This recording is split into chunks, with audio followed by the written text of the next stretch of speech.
श्रोतेहो नमस्कार.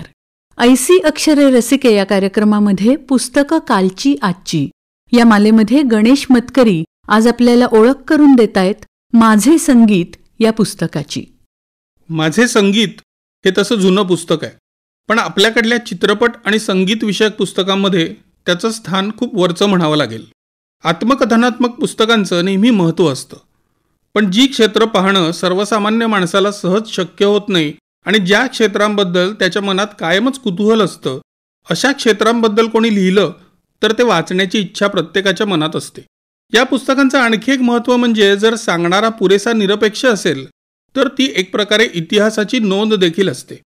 संगीत दिग्दर्शक केशवराव भोळे यांचं आत्मकथन माझे संगीत, रचना आणि दिग्दर्शन हे असं महत्त्वाचं पुस्तक आहे. केशवराव प्रभात फिल्म कंपनीबरोबर काम करायला लागले तेव्हा मूकपटांचा काळ संपून चित्रपट नुकताच बोलायला लागला होता. त्या काळात मराठी आणि हिंदीतही प्रभातचं मोठं नाव होतं. व्ही शांतारामांनी दिग्दर्शित केलेल्या अमृत मंथन या 1934च्या चित्रपटापासून त्यांनी चित्रपटांना संगीत द्यायला सुरुवात केली आणि या संस्थेतल्या अनेक महत्त्वाच्या चित्रपटांवर त्यांनी संगीत दिग्दर्शक म्हणून काम केलं. दामले आणि फत्तेलाल यांनी दिग्दर्शित केलेले संत तुकाराम, संत ज्ञानेश्वर यासारखे चित्रपट केशवराव भोळेंनी केले. व्ही शांतारामांची सामाजिक चित्रपटांची त्रयी कुंकू, माणूस आणि शेजारी ही प्रख्यात आहे. त्यातल्या कुंकू चित्रपटालाही केशवरावांनी संगीत दिलं. बोलपटाच्या सुरुवातीचा आणि मराठी चित्रपटांमधला हा विशेष काळ आहे.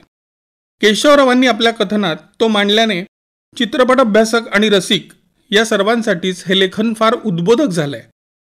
जेव्हा कोणी आपलं चरित्र लिहितं तेव्हा त्याचा बराचसा भाग हा आपल्या वैयक्तिक आयुष्याचा पट रंगवण्यातही जाऊ शकतो आणि जरी तो भाग महत्त्वाचा असला तरीही विशिष्ट क्षेत्राबद्दल त्यातून मिळणाऱ्या माहितीला मग मर्यादा येते.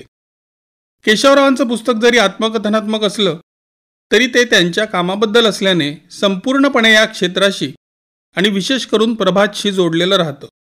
प्रभात सोडल्यानंतरचा काळ, नाट्यसंगीत हा भागही त्यात काही प्रमाणात आहे, पण तिथेही केशवरावांचं लेखन आपल्या व्यावसायिक आयुष्यावरच केंद्रित झालेलं आहे. केशवरावांची भाषा अतिशय साधी, सर्वांना कळेल अशी आहे. शक्यता असूनही ते टर्मिनॉलॉजीत अडकत नाहीत आणि सोप्या शब्दात आपले अनुभव मांडतात. तेव्हाचं तंत्रज्ञान या गोष्टी आज वापरल्या जात नाहीत हे खरं आहे, पण इथे विशेष महत्त्व आहे ते अनुभवाला, संकल्पनेच्या पातळीवर केलेल्या विचाराला. त्यामुळे बारकावे जरी बदलले तरी त्यांनी मांडलेल्या अनुभवाचं महत्त्व काही कमी होत नाही. त्या काळाचं आकलन होण्यासाठीही आपल्याला केशवरावांच्या विवेचनातून मदत होते. एक उदाहरण द्यायचं तर शांताराम बापूंना सामाजिक त्रयी का करावीशी वाटली याबद्दल केशवरावांनी लिहिलंय. प्रेमाचा बडेजाव वाढवणाऱ्या देवदास सारख्या कादंबऱ्यांच्या अंमलाखाली तरुण पिढीचा ध्येयवाद संपत चाललाय असं शांताराम बापूंना वाटत असे. या पिढीला त्यांचा योग्य मार्ग दाखवणं ही त्रयी मागची एक प्रेरणा होती. माझे संगीतमध्ये कुंकू चित्रपटावर 2 प्रकरणं आहेत. त्यातलं एक फक्त पार्श्वध्वनीवर आहे. कुंकूमध्ये पार्श्वसंगीताचा वापर नाही. जिथे ते आहे तिथे ते संगीत कुठून आलं याचं वास्तववादी स्पष्टीकरण आहे. एरवी संहितेतले चढउतार पार्श्वसंगीतातून म्हणजे बॅकग्राऊंड स्कोअरमधून अधोरेखित केले जातात. इथे हे काम पार्श्वध्वनीतून म्हणजे साऊंड इफेक्ट्समधून कसं करण्यात आलं, त्यासाठी कोणते ध्वनी वापरले, ही सारी प्रक्रिया कशी होती याबद्दल या प्रकरणातून आपल्याला सगळं तपशीलवार कळतं. या प्रकारची रंजक आणि तरीही आपल्याला काही नव्या गोष्टी दाखवणारी, नवं काही उलगडून दाखवणारी पुस्तकं दुर्मिळ असतात. त्या दृष्टीने केशवरावांचं लिखाण लक्षात घ्यायला हवं. माझे संगीत, गणेश मतकरी यांचा लेख आत्ताच आपण ऐकला. पुस्तकं कालची आजची या मालेमध्ये. या कार्यक्रमाला निर्मिती सहाय्य केलं होतं रोहिणी पाटील यांनी आणि सादरकर्त्या होत्या ज्योत्स्ना केतकर.